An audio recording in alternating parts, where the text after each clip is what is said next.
wabarakatuh. Ibtu amardatillahi ta'ala al-fatihah. A'udzu billahi minasyaitonir rajim. Bismillahirrahmanirrahim.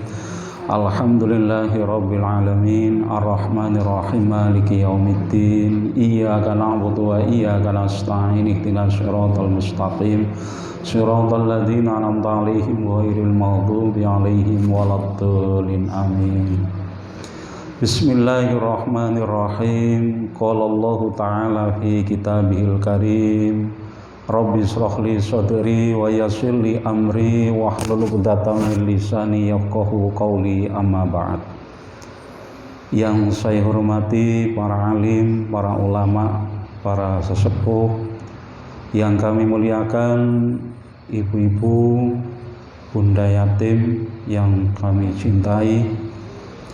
Pertama-tama marilah kita selalu memanjatkan rasa puja dan puji syukur kita kehadirat Allah Subhanahu wa Ta'ala yang telah memberikan nikmat berupa kesehatan serta kesehatan pada sore hari ini.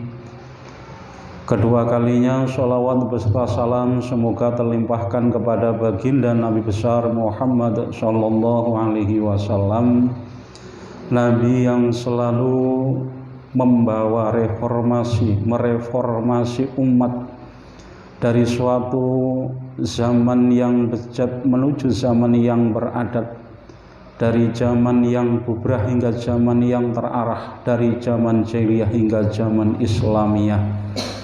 Beliaulah Nabi pemberi syafaat besok pada hari kiamat kepada umat yang taat tapi tak luput dari maksiat.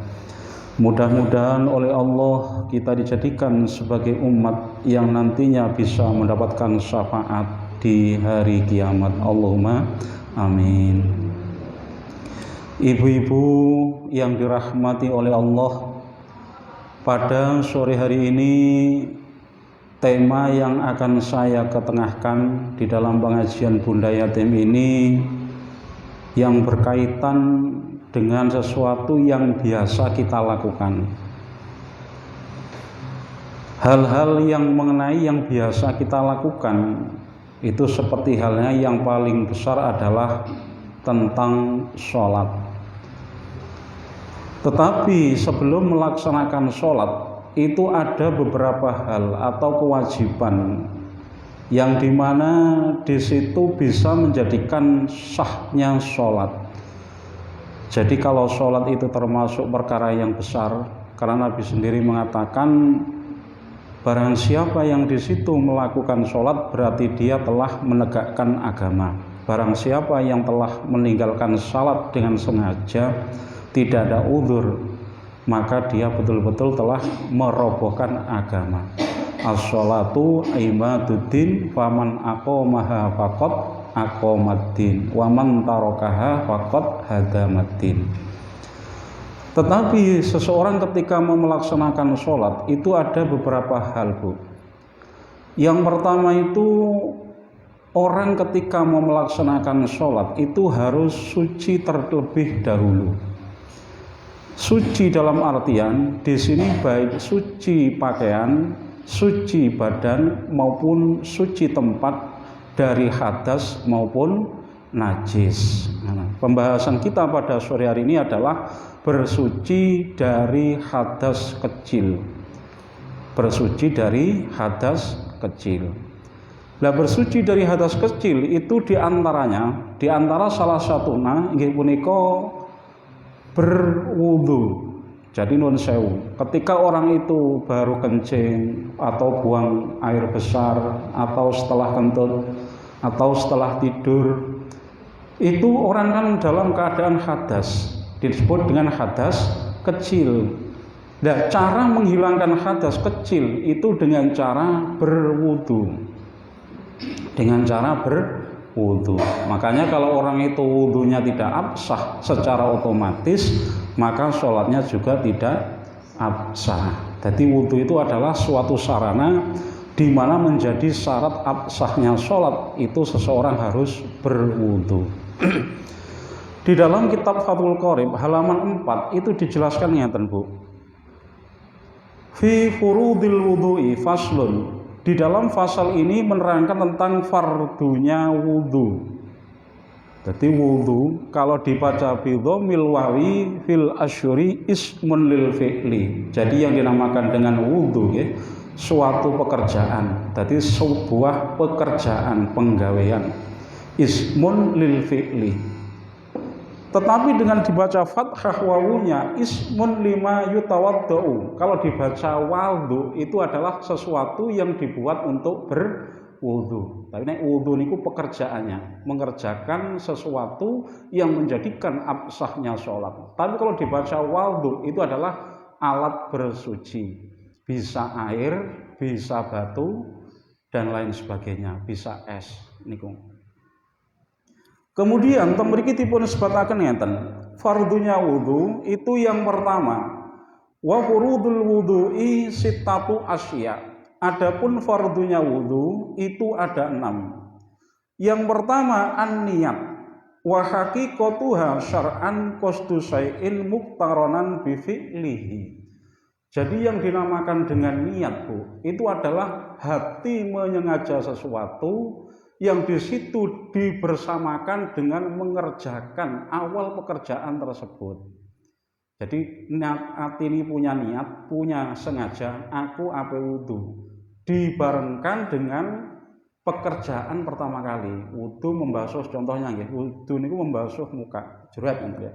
Ini dalam hati harus punya keniatan, saya niat berwudu untuk menghilangkan hadas kecil karena Allah Ta'ala. Jadi hati itu harus punya niat yang dibersamakan ketika membasuh wajah. Jadi niatnya itu bukan nawaitu wudu ali raf'il hadasil asyhari fardhalillahi ta'ala baru.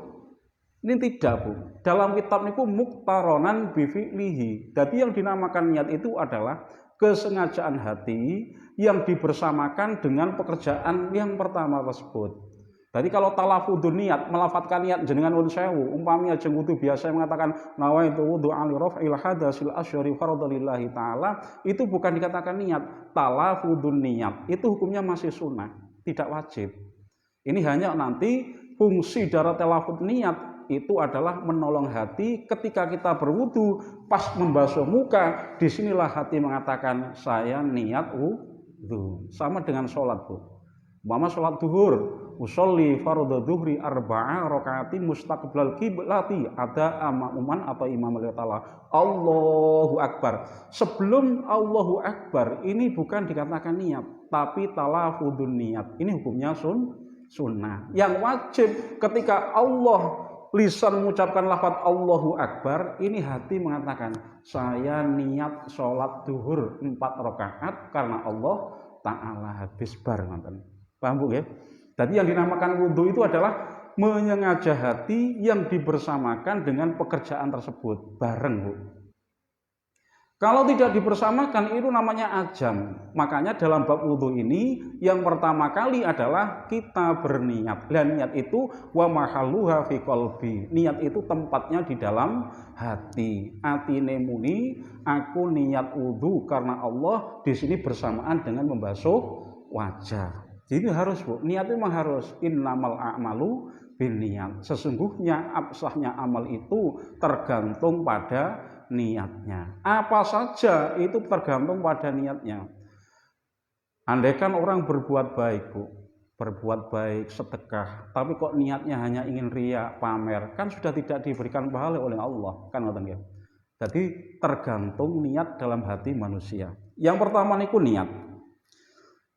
Yang kedua, fardunya wudu inda huslil wajhi wa huslul wajhi. Yang kedua adalah membasuh wajah. Wasani huslu jami'il wajhi.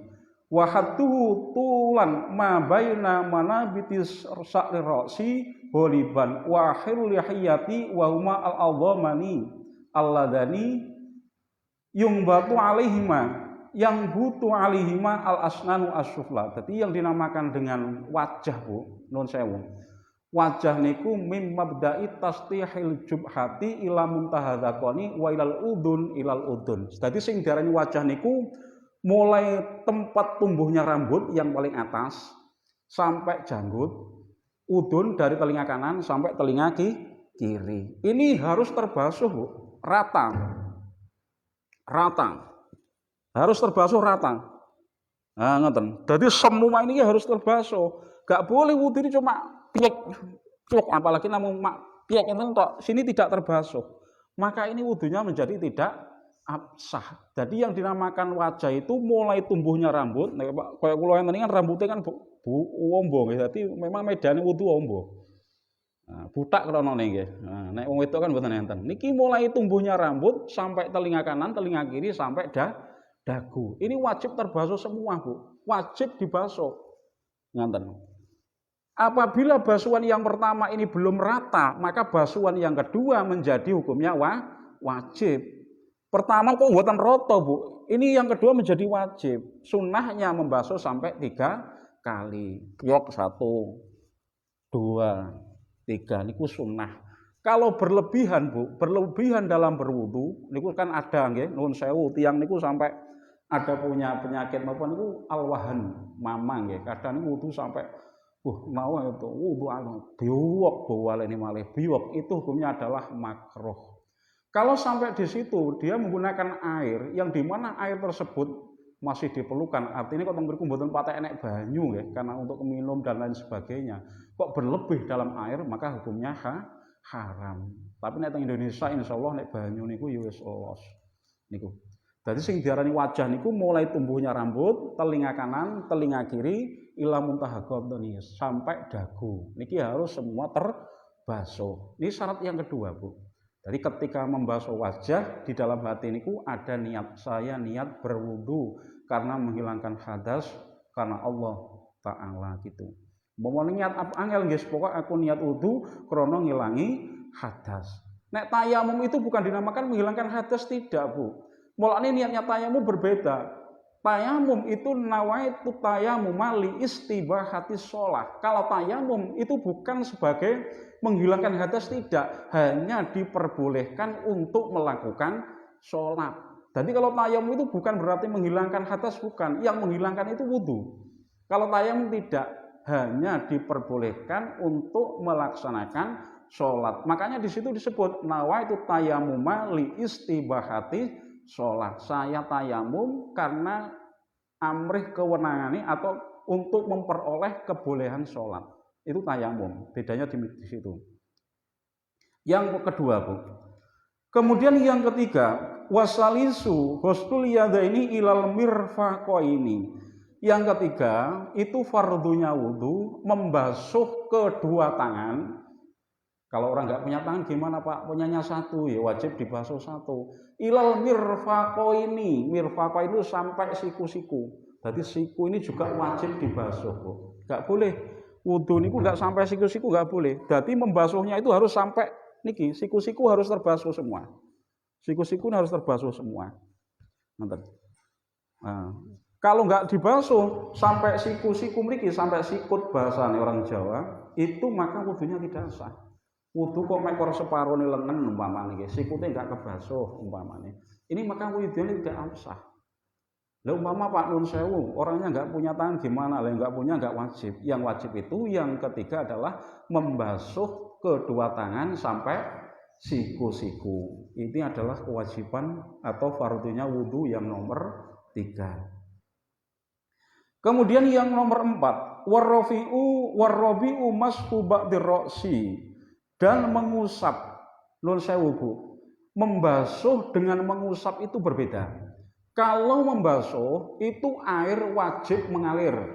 Contohnya tadi membasuh wajah. Ini air harus meratai betul karena namanya membasuh.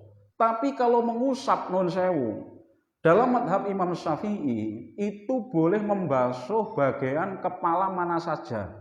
Boleh depan, boleh samping, boleh belakang. Umpama kita ambil air sekedarnya, kemudian kita usapkan saja. Niku sudah sah. Tapi sunnahnya nggih, mazhab Syafi'i itu membasuh seluruh kepala. Berarti nun sewu. Mengusap nggih, bukan membasuh, mengusap seluruh kepala. Jadi seret kemudian dibalik ngeten. Niki sunnahnya. Wajibnya hanya mengusap sebagian saja. Boleh namun mengambil air sedikit, diusapkan di depan boleh, di samping boleh, di belakang juga sah. Itu menurut pendapat Imam Syafi'i. Sebagian Imam Syafi'i ada yang mengatakan mengusap seluruh wajah itu hukumnya wajib, tapi Imam Syafi'i tidak. Mengusap seluruh kepala itu hukumnya sunnah. Jadi kalau banyakkan kita orang laki biasanya kan ngomong nggih namung ngeten tok pun set cukup niku. Niku sudah sah. Mulai mriki yang keempat warabi'u ba'dul roksi, mengusap bukan membasuh. Air tidak wajib mengalir. Pokoknya diusap niku, diusap banyu. Kemudian yang keempat, yang kelima wal khamisu ghuslu rijlaini ilal ka'baini. Yang kelima dari rukunnya wudhu yaitu membasuh kedua kaki sampai mata kaki. Ka'bain itu artinya mata kaki, polok Bu. Jadi polok ini ketika wudhu ini kudu dibasuh. Jangan sampai poloknya nih. Mulanya dari Kanjeng Nabi ngeten. Wailun lil aqab, kerusakan bagi orang yang tidak membasuh poloke. Mulanya nanti di akhirat ditanya betul, iki mbiyen nalikane donya wudune gak sampurna, grujuk mek klocek gak sempurna. Mulane teng mriki rukune wudu sing nomor 5 niku membasuh kedua kaki sampai mata kaki. Ini pertanyaannya nanti. Kemudian yang nomor 6 itu at-tartibu, berurut. Artinya tartib itu berurut, Bu. Membasuh wajah, membasuh kedua tangan sampai siku-siku, mengusap sebagian kepala yang wajib, dan membasuh kaki sampai mata kaki. Lah umpama Pak kok mboten enten keterangan, tidak ada keterangan mengusap daun telinga, itu kesunahan dari wudu. Jadi membasuh telinga, kemudian membaca bismillah, nanti ada keterangan sunnah-sunnahnya wudu. Mungkin dari keenam ini ada pertanyaan dulu Bu, sebelum melangkah lebih jauh. Sunnah-sunnahnya wudu.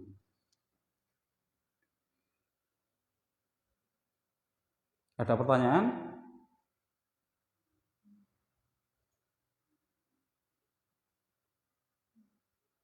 Gak ada ya, diterusakan. Kemudian wasunnanuhu, membahas tadi kalau fardunya wudu Bu, itu ada 6. Tadi yang pertama niat, yang bersama dengan membasuh wajah, yang kedua adalah membasuh wajah, yang dikatakan wajah adalah mulai tumbuhnya rambut yang paling atas sampai telinga kanan, telinga kiri sampai dagu. Ini semua disebut dengan wajah. Yang kedua adalah mengusap sebagian kepala, kemudian selanjutnya adalah membasuh kaki sampai mata kaki. Yang nomor terakhir adalah tartib. Artinya tartib itu berurut Bu, nggak boleh dibalik. Aku tak wudu sikile sik umpamane. Mari sikile terus tangane, kemudian raine mboten oleh. Yang harus tertib. Napa wajah dulu, tangan, sebagian kepala, baru membasuh kaki sampai mata kaki. Itu fardunya wudu. Kemudian sunnah wudu itu ada 10. Yang pertama at-tasmiyatu, membaca bismillah. Jadi sebelum berwudu kita membaca bismillahirrahmanirrahim, boleh membaca bismillah saja boleh. Bismillahirrahmanirrahim niku tambah sempurna. Yang kedua wa husnul kafaini qabla idkhalihima al-ina'a, yaitu membasuh tangan sebelum berwudu. Jadi nun sewu, kita sebelum berwudu niku kita basuh dulu tangan kita Bu, diresikilah, dibasuh dulu. Ini sunnah. Setelah membaca bismillah kemudian kita membasuh tangan kita. Maksudnya sebelum kita membasuh muka supaya tangan itu menjadi bersih dulu. Kalau ada sabun, disabuni tambah bagus nih pun. Jadi membasuh kedua telapak tangan sebelum melakukan wudu. Kemudian yang seterusnya wal madmadatu lan kekemu, artinya berkumur Bu. Nggih. Kemu berkumur. Selanjutnya wal istingsaku lan ngisep banyu marang irung, artinya menghisap air pada hidung. Jadi berkumur ngisep banyu marang irung. Ini hukumnya sunnah Bu, artinya sunnah. Selanjutnya wa mashu jami'ir ra'si, mengusap seluruh kepala. Tadi saya terangkan, wajibnya hanya sebagian kepala, tapi sunnahnya itu mengusap seluruh kepala. Jadi sunnah ini mengusap seluruh kepala. Nek wajibnya hanya sebagian. Boleh depan, boleh samping, boleh belakang.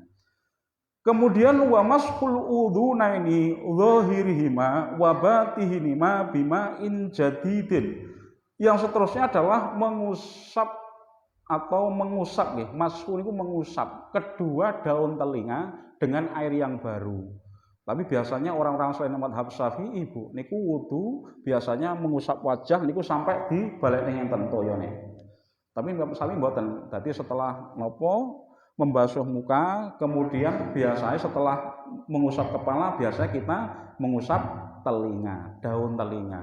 Ini biasa mengusap dengan air. Ini hukumnya sunnah Bu. Mengusap daun telinga itu hukumnya sunnah. Umpama sampean kelupa lali, tidak diusap dengan air, nggih tetap sah karena hukumnya sunnah. Wa batihima bima'in jadid. Kemudian selanjutnya wa tahlilul lihiyati al-kusati. Nelan-nelani jenggot kang kandel. Tegese teng mriki artine ketika orang yang berjanggut yang lebat. Wong Indonesia kan jarang jenggoten ya. Nek orang Arab yang beras semit itu biasanya kan lebat-lebat. Niku nggih wajib ngenten, ditela-telani ngenten. Mengambil air kemudian diusap ditela-telani ngenten. Nek wis gak enek arang-arang kaya kula ngeten ya wis ora ampun cukup sak wajahe. Wong jenggote ra enek arang-arang.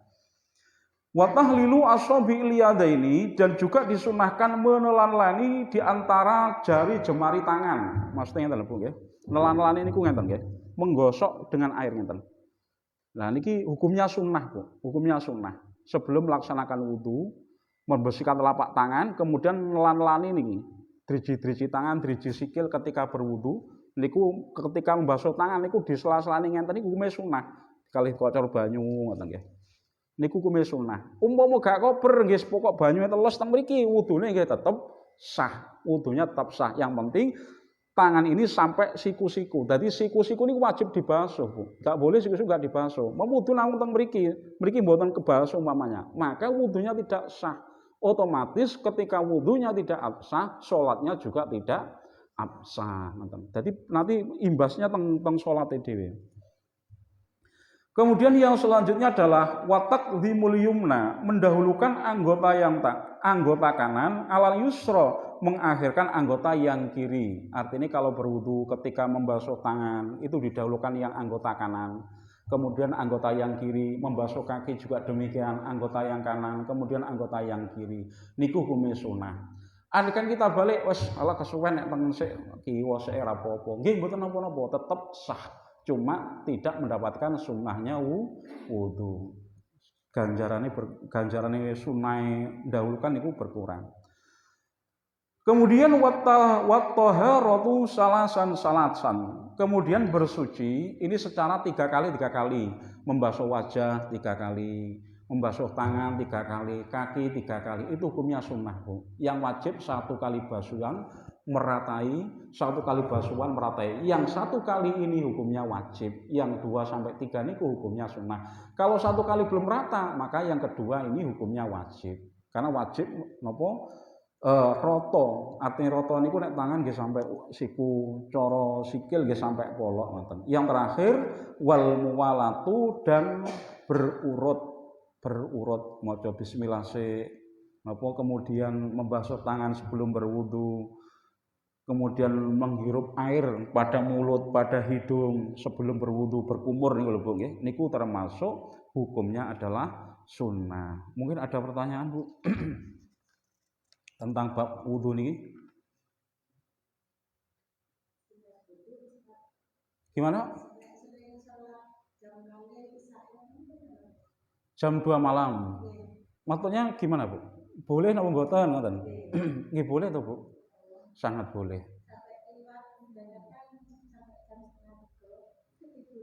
Nggak apa-apa Bu. Sepenting belum masuk waktu subuh. Bahkan kalau orang-orang dahulu Bu, andaikan Nabi itu tidak memberatkan umat katanya, kata Nabi mengatakan, andaikan sholat isya itu tidak memberatkan umatku, maka aku akan wajibkan umatku itu sholat isya sepertiga malam. Sepertiga malam mulai jam berapa? Jam 3 sampai setengah 4. Itu waktu paling utama sebetulnya Bu. Waktu paling utama. Tapi kan abot nggih. Saat ini kita mau sholat isya waktu sekian-sekian kan abot. Bagaimana Pak hukumnya ketika mau tidur? Kita tidur dan tidak punya keyakinan bahwa kita nanti bangun untuk sholat isya. Sementara waktu isya ini sudah masuk. maka tidurnya tidak boleh, Bu. Hukumnya haram. Umpama dene niku kesel nggih, kok kesel ape turu, ya salat dulu. Setelah salat baru tidur. Tapi kalau dia punya keyakinan bahwa saya nanti bisa bangun, mesti biasanya saya bangun malam, nggih boleh dia tidurnya tidak apa-apa. Kalau mesti dia biasanya terbangun tengah malam, jam 2 atau jam 3 kita salat Isya. Apakah boleh? Nggih boleh, salatnya tetap sah. Sah mawon, tetap sah. Karena sholatul mar'ati fi baitiha. Sholatnya seorang perempuan itu yang terbaik adalah di rumah, Bu. Non sewu lagi. Tapi kalau sholatnya laki-laki, orang laki-laki itu fi masjid. Sholatnya laki-laki yang paling utama di masjid. Kalau sholatnya wanita paling utama di rumah. Bedanya ngoten, Bu. Tapi apakah menghilangkan pahalanya ketika seorang wanita pergi ke masjid? Tidak, tetap dapat pahala ke masjid, dapat pahala jamaah ke masjid. Cuma ada kata Nabi mengatakan sholat paling utama seorang wanita itu adalah di rumahnya, fi baitiha. Kalau seorang laki-laki sing apik nek jamaah sholat fardu teng masjid. Nek sholat sunnah gimana, Pak? Kalau sholat sunnah, Bu, sholat sunnah bagi laki-laki, andai kantong meriku bukan yang disyariatkan untuk berjamaah, itu lebih baik di rumah. Fi hujr ini maknanya di dalam kamar. Contohnya seperti sholat tahajud. Contoh lagi seperti sholat duha. Ini sebaiknya orang laki-laki sholatnya tetap di rumah. Makanya Nabi mengatakan nawiru buyutakum bi qiraatil qur'ani ay bi sholah ay an nafilati.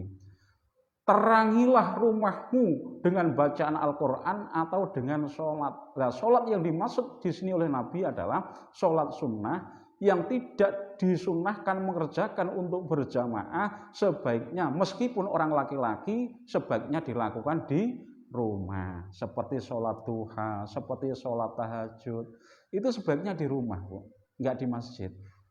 Nilainya itu mulanya Nabi pernah mengatakan gini, sholatun nafilati fil baiti kafat li sholatil jamaati fil masjid. Sholat sunnah di rumah itu fadilahnya seperti halnya kita sholat wajib di masjid. Oh, ini berarti kan utama di mana? Utama di rumah ketika sholat sunnah. Nek teng mriku omah dibuat membaca Quran, kemudian biasa kita buat sholat sunnah, rumah itu ada sinarnya gitu loh, ada sinarnya, rasa damai masuk rumah dan sebagainya. Jadi jangan semuanya itu di masjid, baca Quran di masjid, sholat sunnah di masjid, dan nanti rumahnya kosong. Nabi mengatakan wala taj'alu buyutakum kal maqabir. Janganlah engkau jadikan rumahmu itu seperti kuburan. Gak pernah dibuat sholat sunnah, gak pernah dibuat ngaji dan sebagainya. Bahkan Nabi mengatakan kal aswaq, jadikanlah rumahmu itu seperti halnya pasar. Ramai anak guyon, ya ngaji, nggih sholat dan sebagainya. Ada kedamaian di dalam rumah. Ada pertanyaan lagi, Bu, monggo. Hampir jam 4, biasa pun ya, setengah jam ya biasa. Nggih. Ada pertanyaan lagi, monggo. Monggo. Enten mboten? Nggih.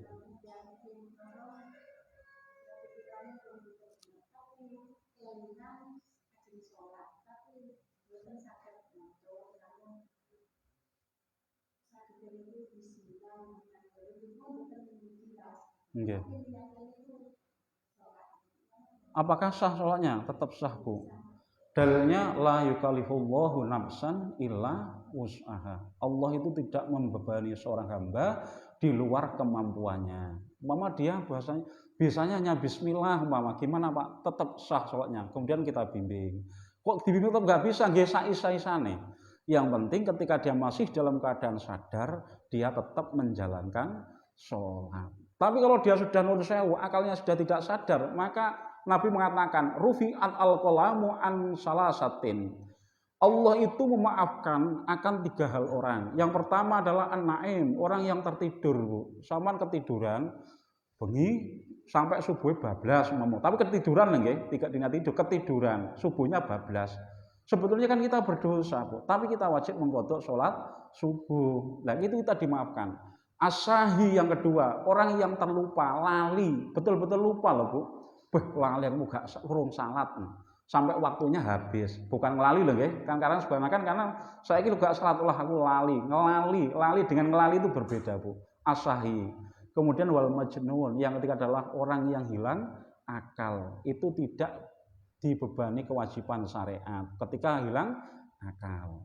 Tapi kalau dia sembuh kembali gimana? Gitu dibebani lagi. Makanya sholat itu Bu, nun sewu, seperti apapun keadaan kita tetap diwajibkan oleh Allah Subhanahu wa taala. Kita sholat fardu yang saya maksud, kok masih bisa berdiri, maka sholat fardu wajib berdiri. Wajib Bu, wajib berdiri. Gak berdiri gak sah kalau dia masih mampu. Bahkan dalam kitab itu walau mu'ainin au bihablin, senajan dia meminta pertolongan pakai teken dan sebagainya, itu masih wajib berdiri kalau bisa berdiri. Kalau nggak bisa berdiri dengan apa? Dia dengan keadaan duduk. Duduk itu dalam kitab disebut kaifa'am kanahu, sekira mampu apa saja boleh. Tapi duduk iftirosh dalam keadaan nun sewu seperti orang yang ini lagi sujud tahiyat awal ini lebih baik. Tapi sekarang mama pendapatnya ngenten, mama tang mriki enek teng bokonge enek udune, lha piye nek lungguh koyo ngenten. Isone mama nek ndhuwengku ngenten nggih, saged ngenten, nggih sendeng niku. Kalih ndlocor sikile mama gak nek ditekuk nggih kalih ndlocor salat. Allahu Akbar. Rukuk sujudnya gimana Pak? Sebisanya. Yang penting sujudnya lebih rendah. Duduk sudah gak mampu. Dengan berbaring. Berbaringnya gimana Bu? Berbaring ketika orang itu masih bisa miring, disuruh miring. Kalau miring itu kepalanya di utara Bu. Jadi kepala di utara, miring ngenten, ini wajahnya menghadap ke arah kiblat. Jadi kepalanya di utara. Menurut saya ini gini. Ini keadaan miring. Miring kok nggak bisa dengan melumah, melumah ya, melumah tapi kepalanya tidak di utara Bu, tapi kepalanya di timur, jadi mujur ngenten, melumah ngenten, dan diganjel bantal saidik ngenten. Melumah nggak bisa dengan bil isyarah, bil ima isyarah dengan matanya saja. Yes, pokok atine yang penting niat sholat. Allahu Akbar, sebisanya, ketip-ketip sak tunggalane. Dan umpama dia al-ima dengan isyarah nggak bisa, nggih nyeluk Pak Mudin kan nyolati mawon, berarti dia sudah over game, sudah meninggal. Wae nek ngadeg ra iso, lungguh ra iso, nggih kalih turun miring gak iso, kalih melumah gak iso dengan isyarah nggak bisa, suruh tetangga datang untuk mensolati, namanya sudah innalillahi wa inna ilaihi raji'un. Penak to Islam nggih? Gak ada Bu, sebetulnya alasan meninggalkan sholat itu gak ada, kecuali seorang wanita. Itu bisa Bu, karena adanya haid, darah yang keluar, ya, karena adanya nifas, itu boleh wanita. Tapi laki-laki gak ada Bu, seumur hidup, selagi dia masih hidup, akalnya masih sampurnya, ketika itu sholat masih wajib kepadanya. Nek wanita mboten, ketika haid justru haram melakukan sholat, haram melakukan ibadah-ibadah seperti membaca Al-Quran, membawa Al-Quran, masuk masjid, dan sebagainya, dan sebagainya. Itu nek wanita banyak kendala Bu. Darah yang setelah melahirkan dinamakan darah nifas, sampai 40 hari, sampai ada 60 hari, 2 bulan, itu dia nggak boleh apa-apa Bu. Artinya nggak boleh beribadah, baca Quran nggak boleh, megang Quran nggak boleh, dan lain sebagainya. Nek wong lanang niku los ibadah, selagi akal masih ada, dia wajib sholat. Itu bagi orang laki-laki. Nek yang setri kathah gendalane haid. Tapi gini Bu, nun sewu lho nggih. Umpami jenengan sholat duhur, waktu duhur sudah masuk nggih. Waktu duhur pun masuk. Jenengan dereng salat, delalah haid. Gimana Pak? Duhurnya sampean wajib mengqadha Ibu. Wajib diqadha. Niki sampeyan eling, aku waktu ngasar, urung sholat ngasar, delalah haidku teko, dia kan nggak boleh sholat asar, maka nanti ketika dia suci wajib mengqadha'i sholat asar. Ngoten keterangane ngoten niku. Mama dia waktu duhur belum sholat duhur, haid datang, dia ketika haid nggak boleh sholat, haram justru Bu, haram, berdosa. Orang haid melakukan sholat itu haram, membaca Quran nggak boleh, menyentuh Al-Quran mboten boleh. Niku orang haid banyak, napa termasuk wong wedok ini kathah rukhsah, banyak kemurahane. Masalah itu sampai gak oleh krana haid niku. Ada pertanyaan lagi Bu mungkin Bu? Wes Pak, mau Ustaz. Biasanya doa sekalian? Oh sama dia. Hah? Oh. Mari kita tutup pertemuan pada sore hari ini. Mudah-mudahan ilmu yang kita dapatkan mendapatkan manfaat dan berkah dari Allah Subhanahu wa taala dan digunakan ilmu yang berguna fid din wa dinil akhirah.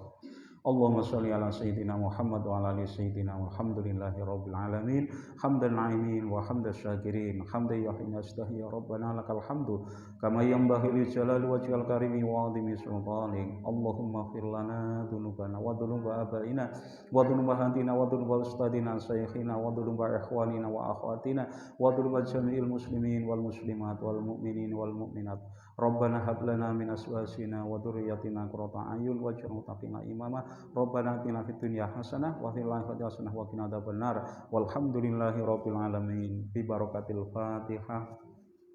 Bismillahirrahmanirrahim. Alhamdulillah. Iyyaka na'budu wa iyyaka nasta'in ihdinas siratal mustaqim siratal ladzina an'amta 'alaihim ghairil maghdubi 'alaihim. Amin. Kurang lebihnya mohon maaf atas segala kekurangan. Akhir kalam wabillahi taufiq wal hidayah. Wassalamualaikum warahmatullahi wabarakatuh.